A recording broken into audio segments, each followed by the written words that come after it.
Hola, ¿qué tal? ¿Cómo están, mamis y papis? Es un gusto saludarlos. Nos encontramos con el doctor Lino Solórzano. Les voy a platicar un poquito de él. Fíjense, él es egresado como médico general por la UNAM. Tiene la especialidad de otorrinolaringología realizada en el Hospital Adolfo Ruiz Cortines del Instituto Mexicano del Seguro Social. Es miembro del Consejo Mexicano de Otorrinolaringología, miembro de la Federación Mexicana de Otorrinolaringología y Cirugía de Cabeza y Cuello, así como miembro del Colegio Veracruzano de Otorrinolaringología. Es un gusto tener al doctor con nosotros. El día de hoy vamos a hablar sobre el tamiz auditivo. ¿Qué tal, doctor? Bienvenido. Hola Citlali, buenas noches. Muchas gracias. Muchas gracias por la invitación. Fíjense que este es un tema bastante importante porque, como yo he platicado en todos los videos y siempre les hago hincapié, las enfermedades se tienen que prevenir. Las que no se pueden prevenir, lo idóneo es que se puedan identificar de una manera muy temprana. Y qué mejor que hacer utilidad de los avances tecnológicos para poder dar una mejor calidad a nuestros hijos. Existen varios tamices que se deben de realizar a los bebés al nacimiento, como es el tamiz que se le realiza en su taloncito para ver si hay alguna enfermedad metabólica, tamiz cardiológico, pero el día de hoy vamos a hablar sobre el tamiz auditivo. Yo creo que para que nosotros comencemos sería bueno, Lino, que tú más o menos hablaras un poquito de manera general cómo es el contexto del oído, para que nosotros podamos entender conforme vaya avanzando la charla. Claro que sí, Citlali. Bueno, el oído en sí es la vía que nos permite, es un órgano de los sentidos que nos permite identificar nuestro entorno, identificar, podernos comunicar con otras personas de manera adecuada y nos permite el desarrollo de nuestra vida social de manera muy amplia, ¿no? Esto, el tener un problema auditivo nos llega a limitar en nuestras capacidades que podemos llegar a tener, aunque bueno, hay algunas otras opciones que podemos llegar a tener conforme va pasando la vida, pero hacer una detección oportuna para los niños pues siempre va a ser importante para un mejor desarrollo, ¿no? En la vía auditiva como tal, pues bueno, inicia todo en una antena parabólica que tenemos prácticamente aquí, que son las orejas, las cuales pues desde ahí se empieza a tener una mejor captación de las ondas sonoras, las cuales se tienen que transmitir a través de un tubito que es el conducto auditivo externo. Es la parte externa del oído. El oído nosotros lo dividimos en tres partes, que es el oído externo, el oído medio y el oído interno. Y todas las ondas sonoras tienen que recorrer esas tres zonas, ¿no? Todo el conducto del oído externo hasta llegar al tímpano, que es el límite entre la parte externa y la parte media del oído, y del tímpano funciona también como una parabólica un poquito más pequeña, eso se transmite a través de los tres huesitos que tenemos en el oído, los tres huesitos más pequeños de todo el cuerpo, ¿no? Que son el martillo, el yunque y el estribo. Al final el estribo, todas estas cuatro estructuras, tímpano y los tres huesitos, forman parte del oído medio, la parte media del oído, y en la zona más profunda que conocemos como el oído interno, ahí prácticamente ya es donde se forma el nervio del oído, y ahí el sonido se transmite con vibración que ocasiona el estribo, con un movimiento de pistoneo que mueve un líquido dentro del oído, y ese líquido va a formar como que ciertas ondas en unas células que forman el nervio, y así es como empieza a haber una transmisión de sonido eléctrico ya hacia nuestro cerebro, ¿no? Ahorita precisamente que estamos hablando, que estamos platicando, pues todos estos mecanismos se están poniendo en práctica de nuestra audiencia. Son cosas muy específicas y que nos permiten pues estar aquí, no estar platicando de toda esta situación. Claro. El oído medio, una parte importante, sobre todo en los niños, el oído medio, la mitad del oído tiene una comunicación con la nariz hacia la parte de atrás, por una estructura que se llama trompa de Eustaquio, que es otro tubito más chiquito todavía, que permite la salida del moco que se produce ahí hacia la nariz y también la entrada de aire desde la nariz hacia el oído. Entonces, algún daño en alguna de estas tres zonas puede llegar a provocar que la persona no escuche de manera adecuada, o sea insuficiente, o que de plano no escuche nada, ¿no? Entonces, es importante investigar que estos tres sitios estén funcionando y que le sean útiles a la persona, ¿no? Muy bien, entonces, mamis y papis, ya vimos que el oído, toda la extensión de la audición está compuesta por tres partes, de la oreja hasta donde nosotros nos asomamos cuando ustedes van a consulta o sus pequeñitos que alcanzamos a ver la membrana timpánica, pues oído externo. Tenemos un oído medio y un oído interno, entonces es importante desglosar estas tres partes. Ahora yo creo que es importante comentarle a las mamis cómo es el tamiz auditivo, en qué consiste el tamiz auditivo, qué es lo que tienen que hacer, causa dolor, cuánto tiempo nos demoramos, qué tiempo tengo yo que esperar una vez que se hace el tamiz auditivo para saber el resultado.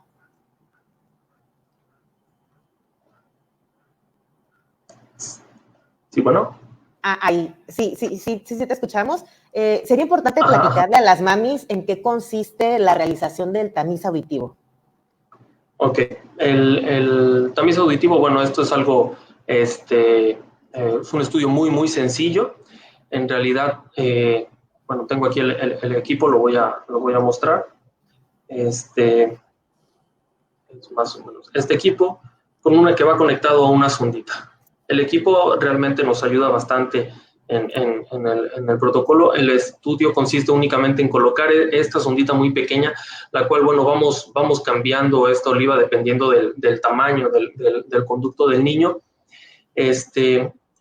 Nosotros colocamos esta sonda en la entrada del conducto del pequeño y iniciamos a hacer el estudio. Tenemos que hacer ciertos movimientos ahí para impedir que el sonido que transmite el equipo se fugue. Eso mismo, esto nos lo va indicando el equipo, ¿no? Nosotros, pues bueno, así como somos diferentes por fuera, pues también somos diferentes por dentro, y la forma del conducto va a variar de un niño a otro. Entonces es importante maniobrar ahí un poquillo hasta lograr detectar que no haya fuga del sonido que nos va a transmitir el equipo. No es algo realmente complicado, no es doloroso, realmente los bebés no sienten dolor. Esta es una gomita muy pequeña, muy flexible. Les es a veces un poco incómodo, es un poco extraño, como a cualquiera de nosotros, el no saber qué nos está tocando, qué nos está pasando, y pues vamos a tener cierta reacción. Pero para tratar de limitar un poquito eso, para tratar de disminuir un poco eso, les damos ciertas indicaciones a los papás antes de acudir a la consulta, ¿no? La principal es tratar de que vengan pues bien cansaditos los niños, con mucho sueño, para que durante el estudio ellos estén completamente dormidos o lo más tranquilos posible, ¿no? Bien comiditos, bañaditos, cambiaditos, ¿no? Para que el niño no tenga queja alguna y nos permita hacer el estudio. El estudio depende mucho de eso realmente. ¿Por qué? El estudio nos puede tomar 10 minutos realizarlo aquí en el consultorio si el bebé casi no se está moviendo, pero vaya, nos llega a tocar en ocasiones que el bebé está teniendo demasiado movimiento, no se deja, llora, grita, y nos tomamos 45, 50 minutos de estudio, o incluso hay veces que el niño ya está demasiado irritado y no lo vamos a seguir toreando más, ¿no? Entonces tenemos que reprogramar el estudio. Entonces es una indicación importante para poder tener un buen resultado, ya que el equipo, bueno, ahorita supongo que vamos a hablar un poquillo de cómo se hace, qué es lo que hace el aparato en sí para hacer la detección. Claro. Me gustaría aprovechar para recordarle a las mamis que nos vayan dejando todas sus dudas, todas las preguntas, porque al final de la plática nosotros vamos a responder las dudas. Correcto. Bueno, entonces comentaba un poco de qué es lo que hace en parte el equipo. Bueno, el equipo va a empezar a producir cierto sonido para estimular toda la vía auditiva, todo lo que platicamos, el tímpano, la cadena de huesecillos hasta llegar al nervio, y el equipo va a tener un feedback, una retroalimentación de un sonido que es provocado en las primeras células del nervio del oído, que son las células ciliadas externas. Entonces, es muy importante no tener un ruido aquí durante el estudio. A veces que estoy haciendo el estudio y el papá me habla y hasta parezco grosero no contestándole, ¿no? Pero trato de no hacer ruido, ¿no? Apago el clima y demás, porque cualquier pequeño ruido puede hacer interferencia en el aparato y decirnos que no salió el estudio, ¿no? O que no se pudo realizar, o peor aún, darnos un resultado de que el bebé no está escuchando cuando en realidad sí escucha, simplemente porque hay un poco de ruido, ¿no? Muy bien, entonces realizamos el tamiz auditivo, si es una situación en la que el bebé va un poquito cansado, el ambiente coopera para poderlo realizar, tras unos 5 a 10 minutos tenemos el resultado, y entonces, ¿qué pasa? O sea, ¿cómo viene el reporte? A mí me dicen como mamá, mi hijo escucha un 80%, mi hijo sí escucha, después de este estudio yo tengo que hacer algo más, o tengo que esperar un tiempo para poder recibir el resultado. ¿Qué pasa una vez que ya está realizado el tamiz? No, el resultado es inmediato, ¿no? En ese momento el aparatito nos hace una medición de ciertas frecuencias. De inicio, bueno, es importante comentar que los niños, así como no logran enfocar bien todos los objetos, no ven bien, el oído tampoco alcanza a percibir todos los sonidos, ¿no? Entonces hay veces que llega el papá asustado porque dice, no, es que estaba el perrito ahí al lado ladrándole y él no se despertaba, ni se notaba, no se preocupaba, no, parecía que no le escuchaba, ¿no? Pero es que en realidad ellos no escuchan todos los sonidos que nosotros alcanzamos a escuchar. El desarrollo del oído se va a llevar en meses subsecuentes, va a ir madurando el nervio del oído. Entonces, el aparato hace la detección de las frecuencias sonoras que deben de estar presentes al nacimiento, ¿no? Esas frecuencias las conocemos, bueno, son intermedias más o menos dentro de un estudio de un adulto. Son unas frecuencias intermedias, 1000, 2000, 3000, 4000, hasta 5000 Hz, que son las frecuencias que nos va a valorar el aparatito, y en ese momento nos va a decir, nos va a graficar si hay una respuesta en cada uno de esos sonidos. El aparato generalmente nos hace 4 frecuencias. Entonces manda una frecuencia y nos da un resultado de ella, si está escuchando ese sonido. Manda la que sigue y nos da un resultado, la que sigue, y así, hasta que terminen las 4 frecuencias. Y si esas 4 frecuencias hay un resultado, una buena respuesta de esas células ciliadas, de ese nervio, el aparato en ese momento nos lo dice, ¿pasa o no pasa? Ese es el resultado en realidad. Es un sí o un no. La capacidad de un tamizaje auditivo de decirnos con certeza de si está escuchando o no un bebé es en promedio un 85-90%, es bastante alto, ¿no? Pero esto es eso, es un tamizaje, es claro, el poder saber o tener una orientación si está escuchando o no el bebé, ¿no? O si hay la necesidad de hacer algún estudio más profundo o no. En este caso, si por ejemplo yo llevo a mi bebé y resulta que de un oído sí pasa, pero del otro no, ¿debo repetir ese tamiz o ya me debo de ir a hacer un estudio más a fondo? No, hay muchos factores que pueden jugar en contra en el momento de un estudio, ¿no? Entonces, no se descarta de un solo estudio, se dice que ya no escucha en ese oído y que se tiene que pasar al siguiente escalón. A las 2 semanas se debe de repetir el estudio si en alguno de los dos o en los dos oídos no pasó el tamiz auditivo. ¿Por qué? Bueno, desde la entrada del oído, un recién nacido nos es diferente si nació por cesárea que si nació por parto. En un parto prolongado va a haber un edema en toda la cara, en el conducto, en la oreja, lo cual nos va a limitar un adecuado resultado y nos puede dar un falso negativo, ¿no? Pensar que no está escuchando cuando en realidad solamente se trata del edema que tuvo el bebé por haber salido a través del canal del parto. Entonces, ese es un factor a considerar. El movimiento que puede estar teniendo en ese momento también nos puede dar un falso negativo. Entonces, el estudio se debe repetir a las 2 semanas y ya el niño ya con un poquito más de conciencia de lo que le estamos haciendo, ya los papás también un poquito más tranquilos, más entrenados de cómo traernos al bebé y damos esa posibilidad a las 2 semanas. Si a las 2 semanas nos vuelve a salir el mismo resultado, ya con el oído desinflamado y todas las condiciones favorables, vuelve a salir lo mismo, entonces entonces tenemos que pasar a otro estudio que es auditivos de tallo cerebral. Este es un estudio un poquillo más complejo, más en el complejo. que, bueno, se colocan, tiene una sensibilidad un poquillo más elevada, ¿no? Y llega al 99-100% de sensibilidad.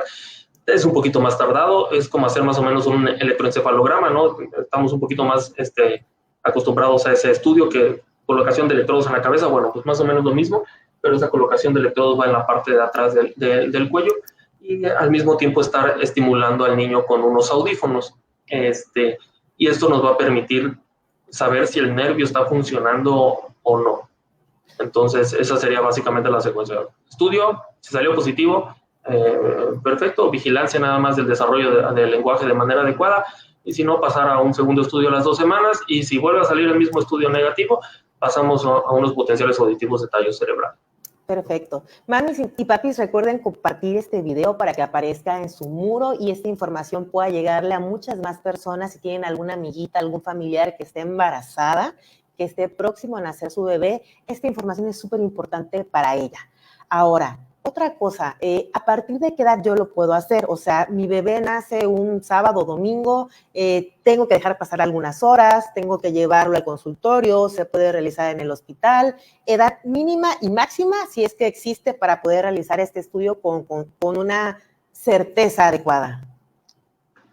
Ok, bueno, sí existen límites en edad para decidir en qué momento es bueno hacer este estudio, en qué momento mejor pasar a unos potenciales auditivos.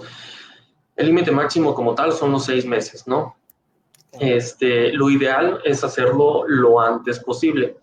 Aquí el propósito de hacer el tamiz, pues es hacer una detección temprana, oportuna de un problema de audición, para empezar un tratamiento según lo que se logre identificar de dónde está el problema, para poder darle la audición lo más pronto posible a un niño, ¿no? Debemos de considerar que el adecuado desarrollo del lenguaje llega, la edad importante para un adecuado desarrollo del lenguaje es hasta los 6 años, 6, 7 años. Entonces, es importante que antes de eso tengamos un diagnóstico y tengamos ya un tratamiento para que el niño empiece a hablar.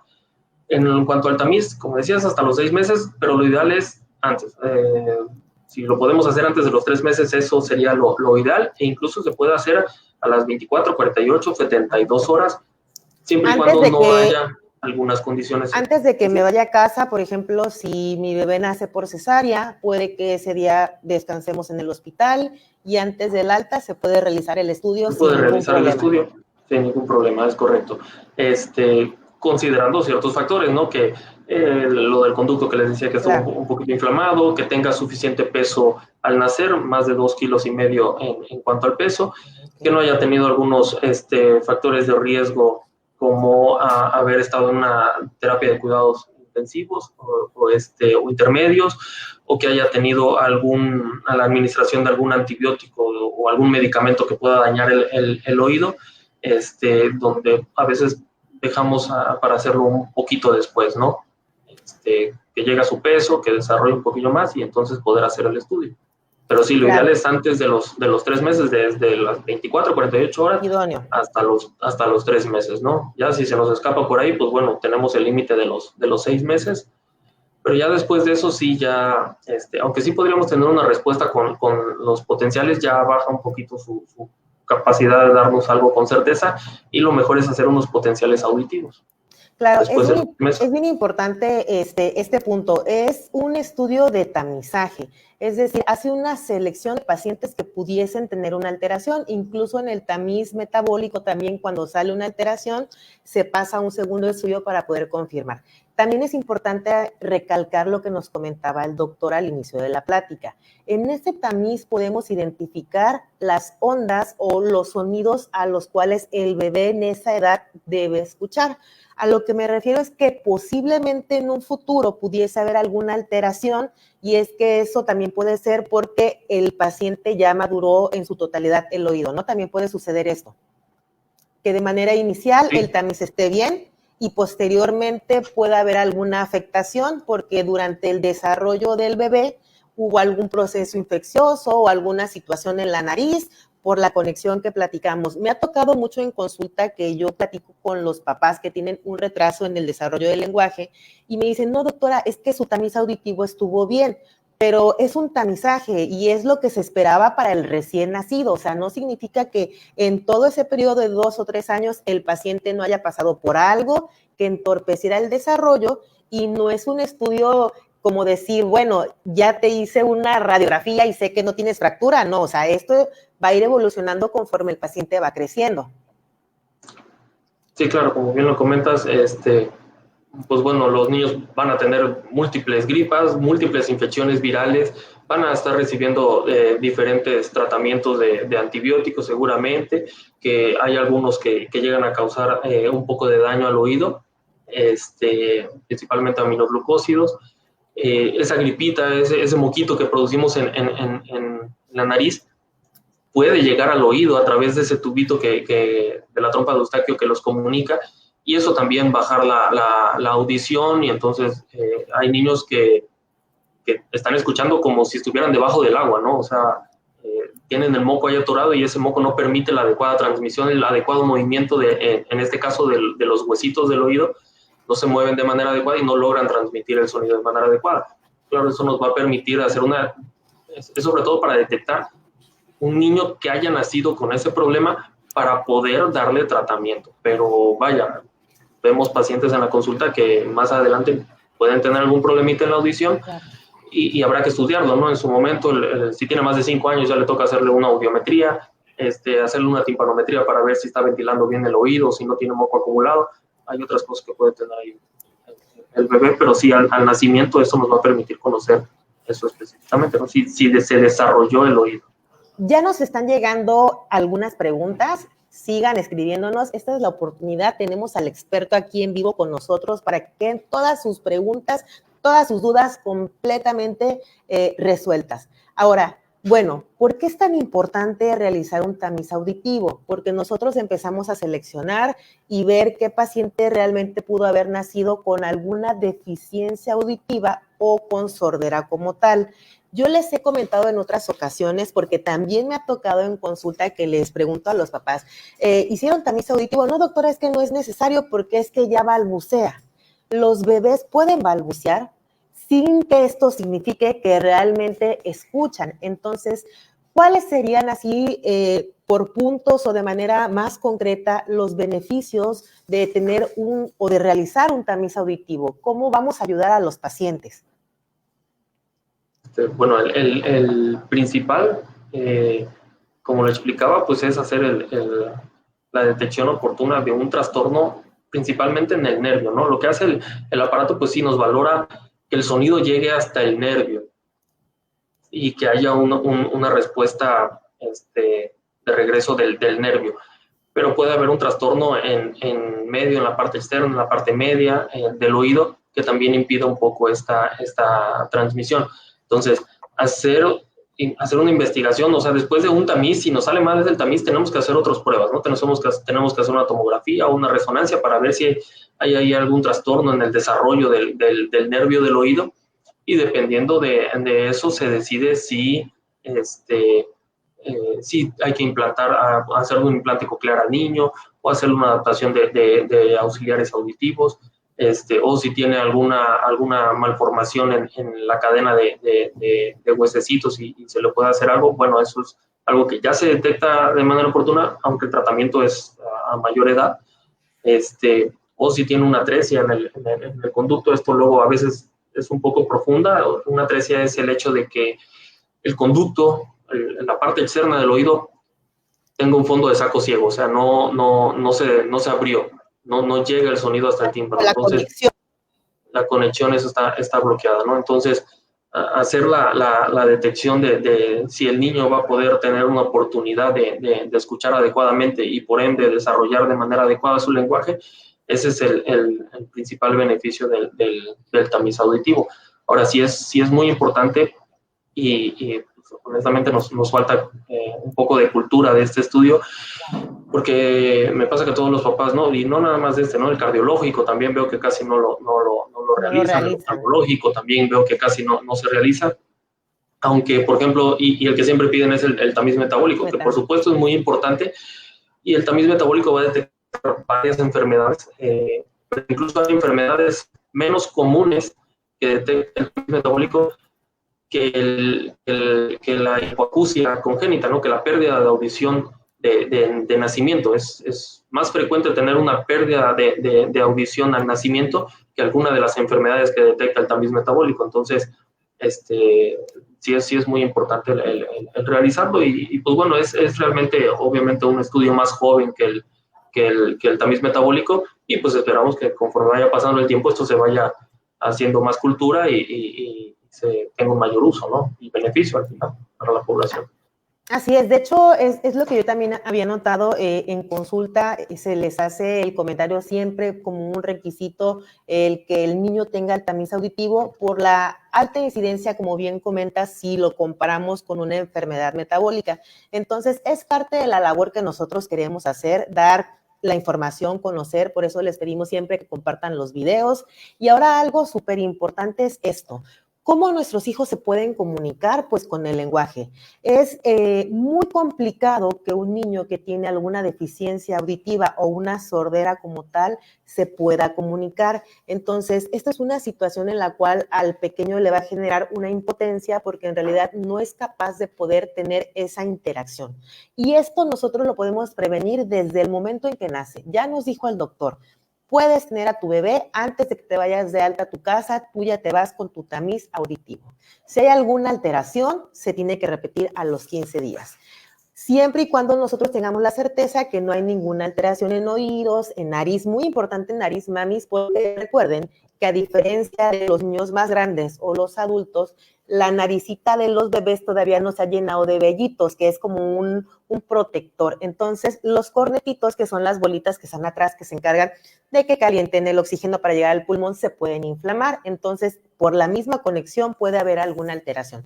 Pero qué mejor que hacer uso de las herramientas que hay hasta el momento y hay que nosotros propiciar, hacer mucho hincapié y compartirlo en redes sociales y siempre nosotros en consulta solicitar esto. Creo que tenemos algunas preguntas por aquí. Me gustaría que el doctor nos ayudara a responderlas. A ver, tenemos una pregunta por acá. Déjenme ver. Es Julieta Quintana Barrada. Ella dice, hola, buenas noches, doctora. ¿El tamiz se le hace a los bebés recién nacidos o hay una posibilidad de hacer el tamiz auditivo a un niño de 2 años? Esto más o menos ya lo habíamos comentado. Yo creo que a lo mejor su bebé va a ser un poquito más grande y no lo realizó cuando era más pequeño. ¿Qué opción tendría él? Bueno, ahí como lo habíamos comentado hace un momento, pues sí, puede realizar el tamiz, pero no es el estudio ideal. El estudio ideal a esa edad son unos potenciales auditivos de tallo cerebral. El estudio que les comentaba que colocamos electrodos con las bocinas y pues tiene que estar el niño quieto un poquito más de tiempo, ¿no? Sí lleva un poquito más de tiempo el estudio, aunque tiende a darnos un resultado un poco más exacto, ¿no? Muy bien. Fíjense la importancia y la trascendencia de esto. Ahora, Lino, en tu experiencia, los tamices que has estado realizando, ¿qué has estado viendo? Por fortuna, la gran mayoría de los niños han salido bien, se has encontrado ciertas alteraciones auditivas asociadas a que a lo mejor el oído estaba lastimado, la nariz, o realmente sí has visto casos como tal que no hay ninguna alteración, pero que si el tamiz sale mal, van al siguiente estudio y el niño no escucha. ¿Cómo andamos aquí en Veracruz? Bueno, sí, por fortuna la gran mayoría de los tamices que realizo salen bien. Pero sí me ha tocado contadas ocasiones, sobre todo niños que han tenido, que son gemelos, que tienen un hermanito y tienen un peso menor a la hora de nacer, que su desarrollo a veces es un poquito más lento, entonces cuando le hacemos el tamiz de inicio no nos sale tan bien. Niños que han estado en cuidados intensivos o intermedios, que también generalmente luego tienen ratos de hipoxia donde el oxígeno no es suficiente al oído y puede bajar un poquito esa capacidad de desarrollo del nervio. Han sido realmente, por fortuna, contadas ocasiones, pero sí hemos hecho la detección de algunos problemitas en el nervio y bueno, ya hacemos la solicitud del siguiente estudio, ¿no? De los potenciales auditivos.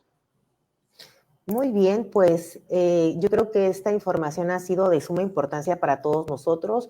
Muchos teníamos dudas de cuáles eran los tamices, qué pasa con el tamiz auditivo, pudiese ser doloroso. Ya el doctor Lino Solórzano Lara nos ayudó a esclarecer estas dudas. Yo quiero agradecerle muchísimo. Vamos a dejarle el contacto del doctor, la página de Facebook para que lo sigan. Recuerden que él es experto en oído, nariz y garganta y cirugía de cabeza y cuello. Queremos agradecerle muchísimo, doctor. Esperemos que próximamente otra vez podamos tener otra charla de algún tema interesante, que hay muchísimos de los que nosotros podemos platicar contigo, Lino. Claro que sí, con mucho gusto. Estamos a la orden, Citlali. Muy bien, pues muchas gracias. Por favor, mamis y papis, recuerden compartir este video. Si tienen alguna otra duda, déjenlo en los comentarios. Posteriormente las vamos a estar resolviendo. Recuerden que el día viernes vamos a tener una charla sobre el autismo con la doctora Soto, igual 8:30, no se lo pierdan. Que pasen bonita noche. Gracias.